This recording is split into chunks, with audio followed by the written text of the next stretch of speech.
د لوګر ولایت په مرکز پر عالم اړوند شولک سیمه کې د یو جوړ شوي چک ډیم د ګټې اخیستنې په تړاو جوړو شویو مراسمو کې د لوګر والي، د کلیو د پراختیا او بیا رغونې رئیس، ځینو ځایي مسؤلینو او د سیمې اوسیدونکو ګډون کړی و. د لوګر ولایت د کلیو د پراختیا او بیا رغونې رئیس وایي دا چک ډیم د 3.5 میلیون افغانیو په ارزښت د خوړو نړیوال پروګرام په مالي ملاتړ د بشري ځواک ادارې په تطبیق د کلیو د پراختیا او بیا رغونې ریاست تر څارنې لاندې په پاخه او اساسي ډول د 9 میاشتو په موده کې جوړ شو چې د 13,000 متره مکعب اوبو د زیرمه کولو ظرفیت لري او 80 تنو ته پکې کاري بختیا رامنځته شوې وه. شعبدهات د ریاست د خوانه په لوګر ولایت شولک کلي کې ډیم چې کوم سرته ورسېده.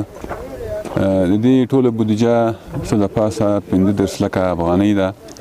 په دې کې 80 نفرو همدغه کلیوالو کار کاوه. دې کې اوبه 13,000 متر مکعب راجمع کیږي.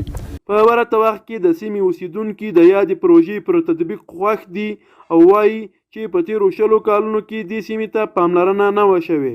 صاحب دا چک ډیم جوړ شوی دی د موږ لپاره 100% ګټه رسوي. د موږ د کاریزو په سر جوړ شوی 2 کاریزونه دې څخه لاندې دي او تقریبا 2000 جریبه ځمکه له دې چک ډیم نه لاندې ده او د موږ کاریزو او د ځمکو د خړوبولو لپاره ډېر مؤثر تمام. هیره دې نه وي چې د دې چک ډیم له لارې 2000 جریبه ځمکه خړوبېږي.